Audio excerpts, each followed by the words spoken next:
Hello. Welcome to my wonderful world of behind the TV, rearranging furniture and whatnot. So forgive the backdrop.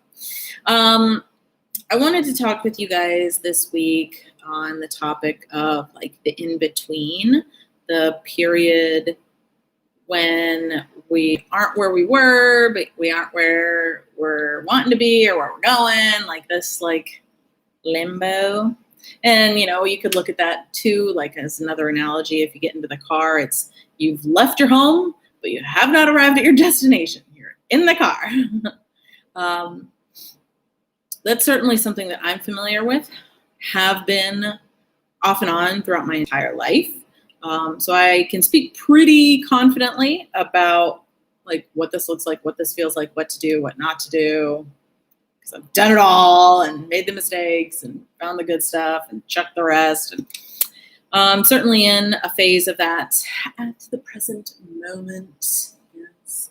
So come on over. Let's talk about it. I'd say the question that I get the most is like, well, what do I do? Like, how do you get to that place? What do I do with it? What do I not do with it? All these like, there's just like this uncomfortability with that in between, with this gestation period, with the transformation, with the unknown. And I think the last thing is what it really comes down to is people like to know stuff. They like to know things. They like to have information so they feel safe, myself included. That's a normal byproduct of the ego.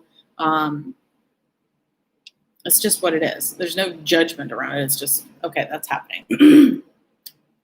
So how do we end up in a place where we don't know what's going on? Well, that can happen for a number of things. Like it can happen when we're following kind of like the Joseph Campbell term, like following our bliss, and we haven't found like the next best step. I had a friend years ago I went out to dinner with in Maryland. Shout out to David Lerner. He said, my friend Matt and I were at dinner with him and his wife. Hello guys, if you're watching. And he said, sometimes I get just enough light for the next step. And that totally resonated with me. I think this is 2014. Yeah, probably 6 years ago.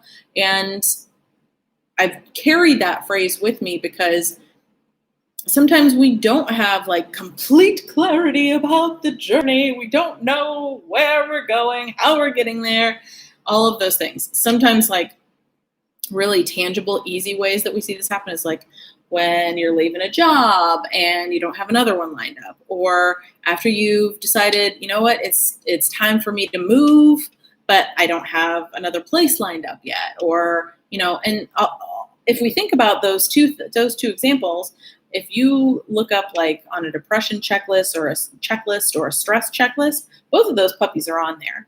So major transitions that, regardless of whether you have like the next step figured out on your journey, they are considered stressful. So what we don't want to do during this time is to add to the stress. So right now I happen to be in one of those periods, and I have been at varying degrees since October of last year. Like I knew things needed to change. I knew I needed a break from certain things, from certain people, from certain places. I just needed to go inward. So I was like, all right, inner polar bear, we are going to embrace ourselves and go on a hibernation journey. And so I've done it before. I did it again. And I basically just didn't do anything that didn't like excite me. I didn't do things out of fear. I didn't do things out of guilt. I didn't do things out of obligation. Basically, I didn't like emotionally abuse myself and force myself to do things because I should. So it looked like me leaning way back. Like I am not by some people's definitions, it might look like this in between period is where you're just like not having an active role in your life. You're just more passively existing and letting things happen around you. And for me, that's a really effective way to work because it's allowing me to experience things and become introduced to new ideas, introduced to new concepts, introduced to new people. And I can get stimulated by those things through just inspiration, excitement, whatever, but it's not me doing it by force to fill up my day, to fill up the time, to be productive, to make sure that I'm earning my keep. Like any of those things, is there. Like certainly there was a minimum amount, like a low threshold of showing up every day, but that didn't mean like there wasn't periods where it would look different week by week. Like maybe one week in this in between was harder than another. And so that week might look like more depressive kind of symptoms. And for somebody that has, struggled with depression and anxiety, it's not a judgment. It's just, these are things that happen. And so you have to be aware of like, what are the signs and symptoms? So hygiene can go, interest in things that you normally used to be interested in can go, lack of not socialization, but like being sociable, that can be impacted. Got my hair all over my neck. I can barely breathe. So that might look like that way for a week or 2 or 3. And then there's a period of like excitement because of something coming up and you have something to look forward to. But ultimately, I've been in that space since October of last year. So almost a solid year now. And there's been like glimmers of clarity. There will be glimmers of something to get excited about, glimmers of this. I know this to be true. I know this is what I want, what I need, where I'm going, all of that. And then there's been times where it's completely like turned itself upside down, like twisted itself in a knot and then just like vomited all over itself. And I was like, okay, well, I don't know what to do with all that mess. And so you just have to lean back again. And that's kind of what I find to be the most effective. Just like really giving yourself as much self-compassion and loving kindness and grace and just acceptance for being where you are, regardless of like what right looks like. And these are truths that I would say COVID or no COVID, because I'm filming this right now during COVID. But during the last, I'm in Boston, so March, April, May, June, July, August, September. So we're on month 7 here. And that's been the majority of this time. And I would say as far as like business is concerned, I've known that it's needed to change again in some way, shape, or form since October. And that was part of the let me lean back. I'm not going to try and force anything because I used to do that. Like I said at the beginning of this, there's been times when I was happy to do things and push and push and push and force. And I want to thank some people that I learned that lesson from in, I think it was like spring of 2016. I was in a energy healers like 6-month program and learned the phrase, sometimes you have to slow down to speed up. And that also was kind of like, boom, what? I was like completely caught off guard and didn't understand it until I finally did. And it's about like not pushing or forcing things just to create movement. It's allowing life to continue happening while you sit in stillness, and then you get inspiration, you get excitement about things that comes to you through that time. And then you can take action more appropriately, and it's a much more peaceful and easy way of working, of living, of being. And so in this COVID period, like at the beginning of the year, I mapped out like all the things that I wanted for myself, financial goals, relationship goals, like all sorts of different things. I mapped it all out at the end of the year on some whiteboards. It's fucking fantastic, I must say. I'm super stoked. And the first 2 months of the year, checking, shit off all over the place, super proud, super excited, making all the progress. And then March rolled around and COVID was here. And it was like, you can stop now. You aren't doing any of those things anymore that you planned. So one of the things that I was looking forward to was my retreat business.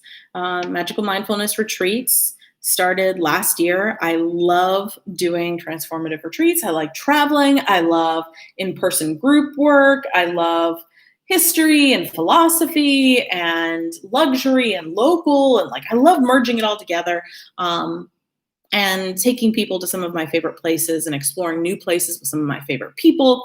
And so I had a retreat trip planned for in May to Hawaii with a wonderful group of ladies. And I had to postpone it because COVID.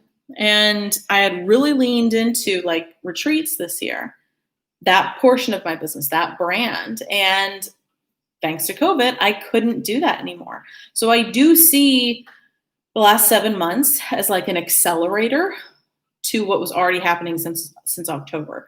Because if COVID hadn't happened, I would have just stayed the course and leaned into everything that I had planned and made the retreat thing kind of the biggest part of my businesses and my brands. And I couldn't do that. So I was forced to look at things that I could do, look at the things that I had basically ignored and said, I'm not going to pay attention to you because retreats are over here. And I'm excited about retreats. And COVID said, you can't look at retreats now. You must look over here. And so I've been in this 7-month incubator, accelerator on top of everything that had started to say, who am I? What do I want? And asking myself those important questions. So if you are feeling at all frustrated, if you're feeling uncomfortable in the in-between, if you wish the in-between did not last so long, I hear you, but that can also go fuck itself. Sorry, not sorry, because it's going to last as long as it needs to last. Mine's lasted almost a year. Are there moments when I'm I really would like some clarity now. I would really like to feel like I'm making some traction. Case in point, I had, like I had said towards the beginning, I was making some progress and I felt things are getting, okay, I'm on a roll. And then something just blew it all up. And I was like, what the fuck? So I know the frustration. I get it. But at the same time, it's going to have its way. I'm not special. You're not special. It's just going to be what it's going to be. And that doesn't mean it's a good thing or it's a bad thing. It's just about how are you going to enjoy the journey? If you're so focused on this end goal that you cannot enjoy the ride, that you cannot find pleasure in the peace, you cannot find strength in the stillness, then you need to really look at what's going on that's motivating you not to be in the present. There's nothing wrong with enjoying the present. It's, as I said in my video, The Dark Side of Mindfulness. We just don't want you to get so stuck here that you can't dream or imagine things that you want for yourself, to have things to go for. It's okay to be here. Be okay with being in the moment. If your moment is not satisfying to you, then you get to change it. You have that power and you have that control. If you don't like where your business is right now, if you don't like where your relationships are right now, if you don't like where your life is right now, take that information as a sign that you've got to change it. Don't just be sad. Don't just be pissed off. Don't turn into a victim. Change it. And you can, because you are all powerful. So enjoy the ride. Trust and know that it's not going to be like this forever. And know that I'm here with you. I don't know what's coming next for me. I know that I have moments of clarity and then I have moments where the light is gone. And we can still show up. So drop me a comment below if there's a time, and maybe it's right now, that you have been in this kind of chrysalis time period. And if so, how long did it last? And where were you coming from? And where did you end up? So love to hear from you. I'll comment to your comments. See you in the comments. Okay.